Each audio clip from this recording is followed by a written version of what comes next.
Is your small business growing? That's the question we address right here on the Grow Your Biz Show. This is a place where I interview strategic entrepreneurs who can help you to grow your business through inspiration and information. Hi, I'm Paul Madsen, host of the program, and this is episode number 59. Episode 59, Shonna, and I am very thrilled today to be able to bring with you Shonna Dorsey. I've been chasing her for a long time to get her on the program, and finally we made the dates work. And Shonna, welcome to the program. Thank you for having me. I'm happy to have you here, and like I said, it's been a long time coming, but we finally made it happen. So Shonna is a consultant in the Omaha area with talent development. I will let her tell you more of what that means, and I'll just jump right in. Shonna, let's talk about what benefits do you provide in the marketplace? Yeah, so currently in my consulting role, I'm really focused on helping employees get more out of their engagements with employers outside of what they're bringing to the bottom line. So that's primarily what I'm doing. So there's lots of culture work, lots of community engagement work, and I'm doing that in partnership with some other firms and individuals. So as an independent consultant, you bring engagement, so to speak, I love the word, to employers to help them. What do they get out of that? What does a more engaged workforce mean for an employer? So I'll give you a little bit of background. So the market for tech talent particularly is pretty tight, and we all know that. Lots of technology challenges hiring people. I've been in that market, yes, it's very tight. And so one of the things that employers can do is find ways to set themselves apart from their competition. And that could look like, one example of a way it could look is to have a more engaged workforce that feels connected to the mission of the organization outside of their profit goals and revenue goals. So, well, I understand that because, as you say, the marketplace is red hot. And so if people dangle more money out there, sometimes they'll go unless they have unless they have more engagement or reason to stay put. So, well, we're getting a little ahead of ourselves, but because I wanted to ask you, why are you in this business? Why do you provide those benefits? Yeah, so I've been working in this space for about, 2018 now, right? Yeah, I think so. I'm not sure.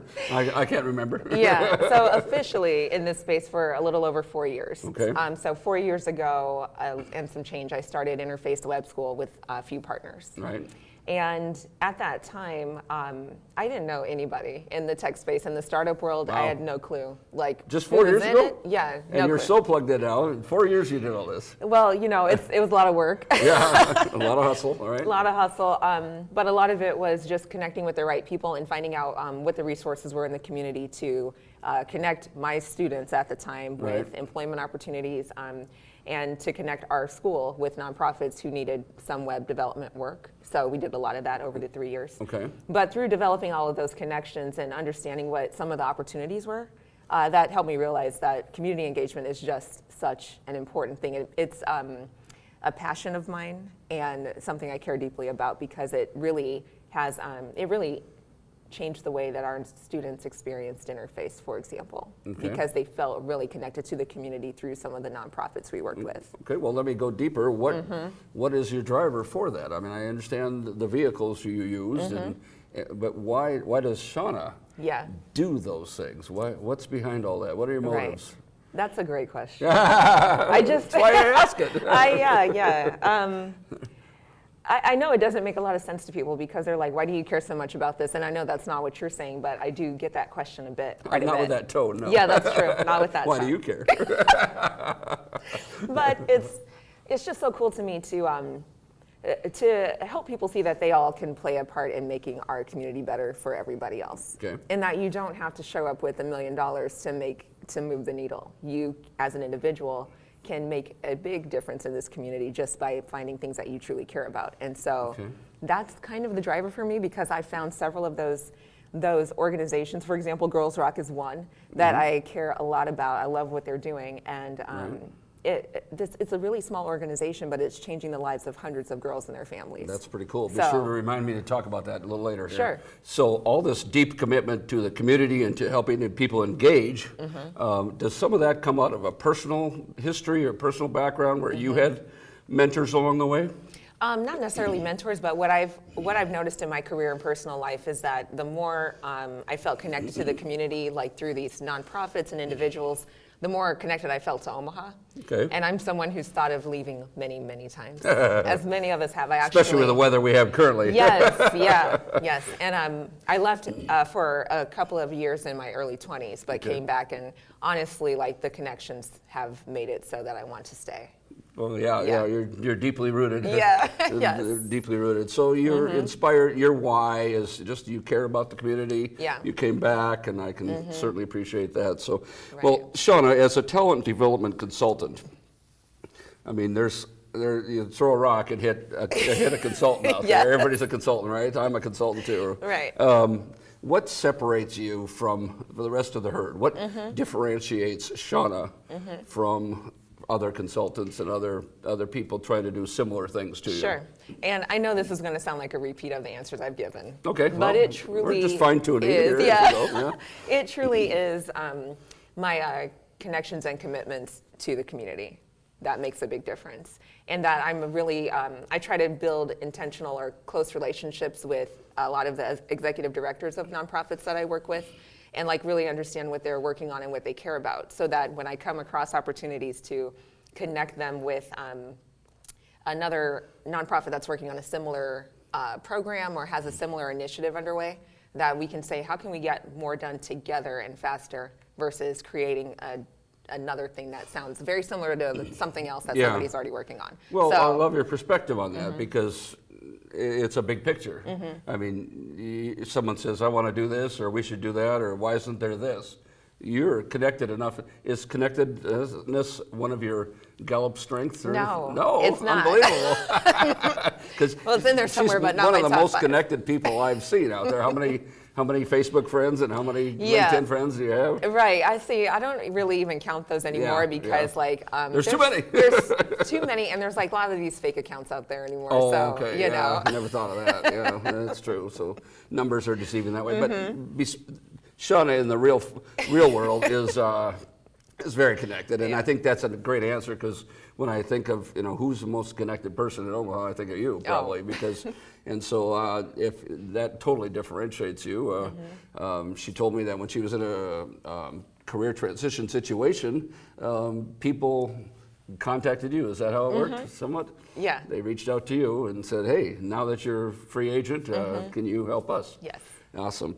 Well, let's back up then. Again, we covered a little bit of this ground, but how did you get to where you are now? I mean, tell us some of the early years and how you got started. Okay, so I'm going to go back to just high school and give the short version as we go. We only have 26 minutes. That's right, yes. So I went to Omaha North High, and that's kind of where I really got a stronger jump start into technology. So good. Great school. Good. I was there in the 90s, and we had computer labs and everything, so it was awesome. great. Really? Wow. Yeah.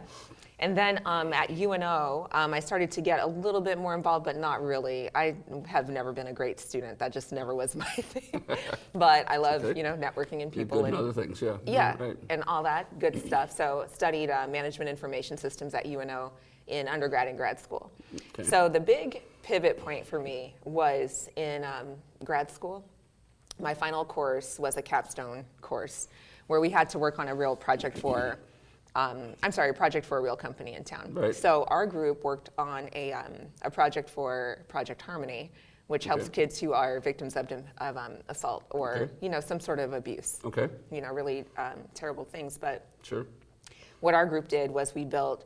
And I'm really giving a high-level version of what this was, but it was like a private YouTube, basically, for Project Harmony to share videos with whatever agencies needed them. So it would be an interview of the kid talking about whatever experience they had. Oh, okay. But then the kid only had to tell the story one time to one person, which is great for the child. And then the video itself was protected in this system, which was great too. It's not for public use. Right, or not on DVDs and things like that. Right. Okay. So we delivered that project, and it was hugely impactful for me because our team, and I was not a programmer on this team, I was the project manager. Okay. But our team built something from scratch, from the ground up. We went from a blank slate to an application that could potentially transform the lives of the kids and partners that Project Harmony worked with. Okay.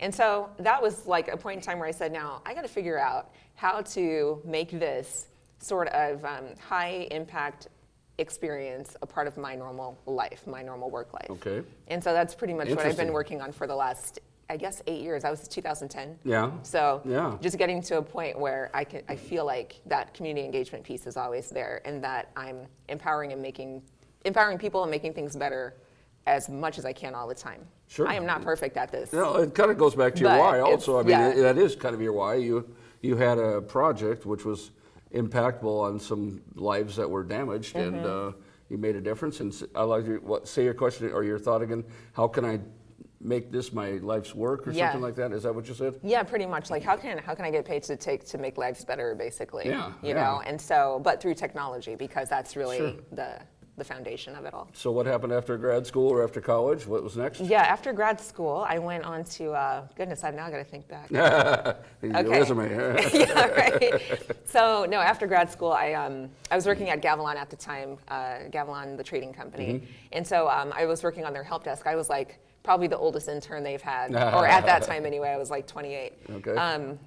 But I was an intern there working on the help desk, and then over the course of 4 years worked into a project management type of role, and also taught myself SharePoint on the side. A technology tool of SharePoint. Yes, Okay, yeah. And so I was building small applications for some of the traders to make some of their manual processes more, automate some of their manual processes. So and this is a big company with big tools, and Yeah. you found a little niche to say, this could be better if you try this. Right. So it's like, instead of Excel or paper, what if we throw it in SharePoint, and you can share share some fields with your customers, you know, something like that. And you just had the mind that is solution oriented. Yes, I love problem solving. Yeah, okay. Totally. So then after that, I went on to Sogeti for a year. So I went to Sogeti as a SharePoint consultant. That's of course a private contracting company, the IT consulting, and and they choose high-level people and good quality talent out there. So thank you. They're awesome.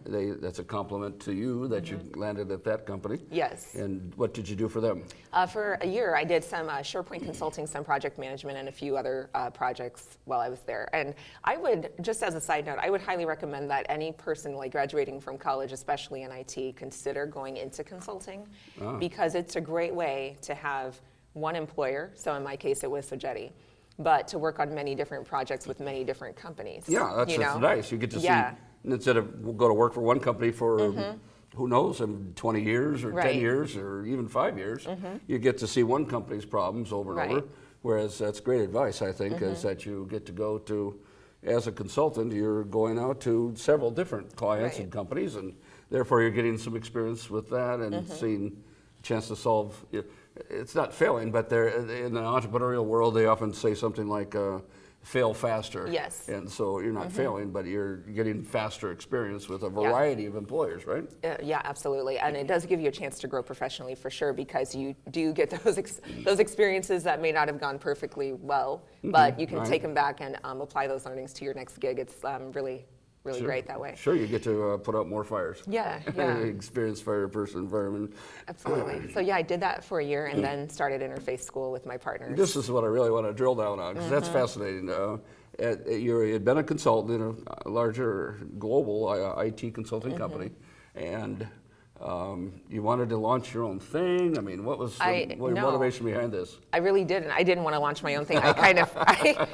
I was approached by... The Reluctant Entrepreneur. I think there's a book title here. Yeah. The Reluctant Entrepreneur. I definitely was. I was kind of like, it sounded so scary to me, but my future partners approached me about this, and they were like, we think that you would be a good person to run this company. And I was like, really? I have no background in this space. Like, I went to school for management information systems, but I wasn't a programmer. Right. I was a project manager. You understood the industry, though. Yeah, I understood the industry. Yeah, especially after working in it. Yeah, that's true. And they liked your communication skills. Yeah. They didn't want you to teach Java necessarily. No, like that would have been a huge fail. Then they weren't hiring you for that. Exactly. So eventually I decided to quit my job. It took me a couple months to get to that point where I was like, okay, I'm going to quit and take this huge leap of faith on this deal. Because you were a participant in the company and not just an employee. That's right. So we all started it skin together. in the game, right? Yeah. Yes, yes. So we all, I quit my job and we all met and like formed the LLC and did all this launching stuff, and then launching stuff. Launching stuff, yeah. Yes. And I remember I quit my job in December 2013. We launched the school in January 2014. Okay. And then in March of 2014, we ran our first class. And what did they teach? I mean, the first class was a Ruby on Rails developer course. Ruby on Rails. Okay. Yep. So it was 10 weeks, 200 hours. Okay. Students met every day for 4 hours a day. That math works. Yeah. How did you recruit students? So we did some press release sort of stuff on, in the World Herald. A lot of me just meeting with people and talking about it and all of that. Again, the connectedness part there. And yes. Creating connections. They knew that about you probably when they brought you in. I did not have any connections back then. Oh, you didn't? No. Even after, because at Gavilan, you were there for 4 years, heads down, there. And then well Jetty in the helped company, a little bit. But yeah, that would help some. But yeah, so that's when you started getting out there in the community more. Like I had to. And it was it was tough for me. Like I wasn't even really on Facebook prior to 2014. Okay. So I had a Facebook page, I guess, but I never really posted. I didn't get it. Right. But eventually Facebook became like the tool of choice for interface for storytelling. Okay. And really sharing stories about the outcomes. And well, tell me about that. I mean, you chose to market yourself with storytelling. I mean, what's a story you would use, you would craft in order to get business, I guess, get students? Right. In our first year, there was a young woman who went through our program who was working as a barista, for example. Okay. So she was working as a barista. Yeah. I was taking the Ruby on Rails course in Lincoln through Interface. You really said barista and Java in the same sentence. Oh, hilarious. And I didn't get that. Java language, funny. Not Java coffee. Anyway, sorry, I got you off the Ruby on Rails. Bad joke. Okay. Terrible interview. No, okay. So yeah, you had a barista come to the school. Yeah. So a little bit on the backstory is that I was taking the Ruby on Rails class in Lincoln because I was like, I probably should know what it's like to be a student to sell these courses, right? And so I took the class in Lincoln, and I was like really tired. So I was running the school recruiting and also taking a really intense course. Wow, yeah. It was a lot. That is intense course, yeah. And so I went into Starbucks one morning. Sorry, not Starbucks, coffee shop. A coffee shop. Yeah, and met her, and she was like, "You seem really stressed out today. I used to see her all the time." And I was like, "I am, but by the way, we're recruiting for this class. I'm still always selling." And so we had a class where First National Bank had agreed to send 10 people through training from the community at no cost. Oh, really? Wow. Yeah, so we worked out a deal with them. Wow. That was really awesome. And so she applied for that course, got into it, took the 10-week course, and then graduated and landed a job with a small ad tech company in town. Awesome. Which was great. And so she was a mother of 3 or 4 kids. I can't remember. I'm sorry, but a small growing family. Yeah. Wow. Growing family, and this actually just completely transformed her life. Well, you literally did. You changed lives, and I think your partners and you, when you formed this venture, you probably had that kind of outcome in the back of your mind that this is what we hope to do, because it's not a traditional university or MBA program or anything like that. It's a program which allows you to go out there, and I think that's great at First National Bank to sponsor enrollments like that. And how long did the courses last? How are they? That was at that time they were 10 weeks, and that course was like a half day, but then they had an internship on the other half of the day. Sure.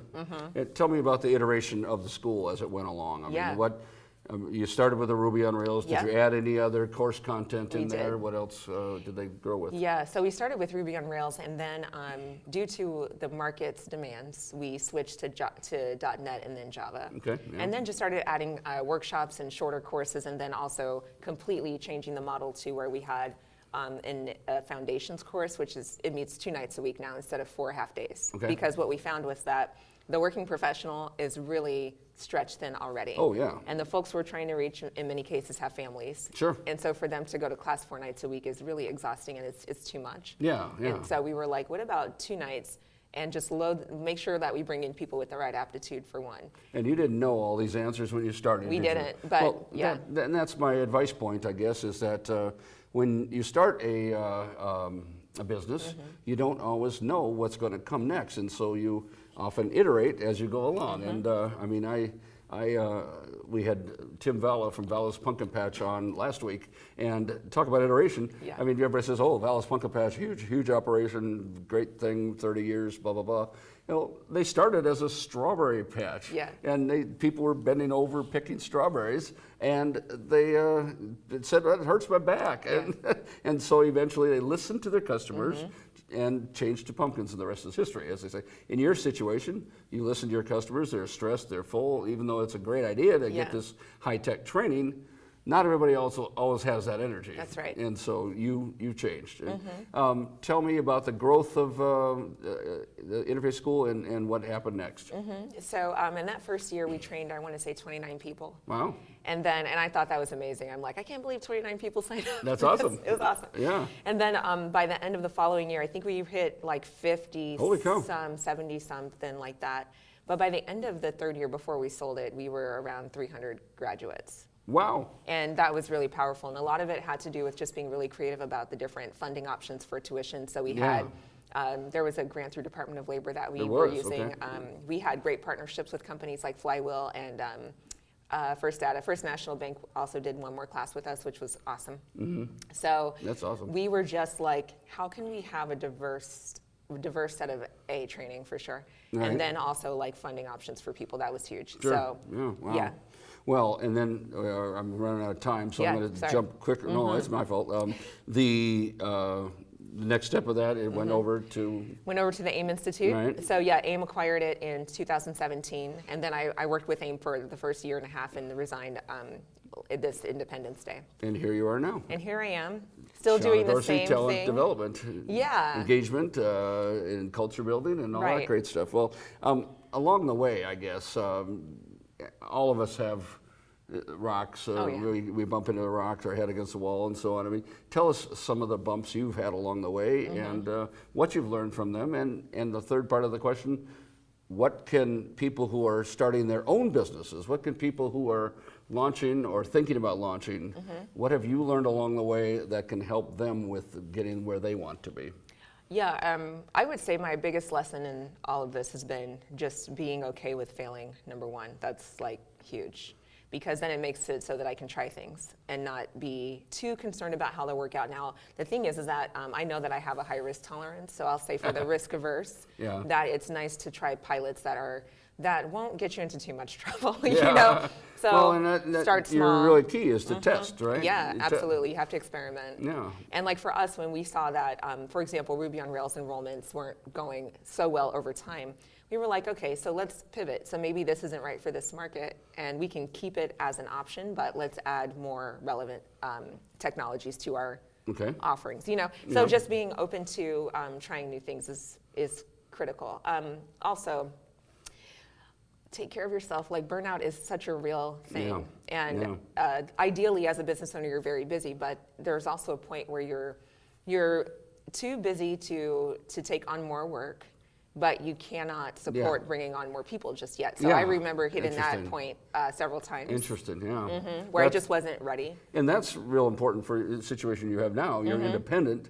You can't really be out there marketing for more work when you're doing the work that you have because there's a lot going on. Yes. That makes it pretty tough sometimes. So any other advice for wannabe or would-be entrepreneurs as they launch and go? Anything else? Yeah, I would say start small, keep your day job if you can.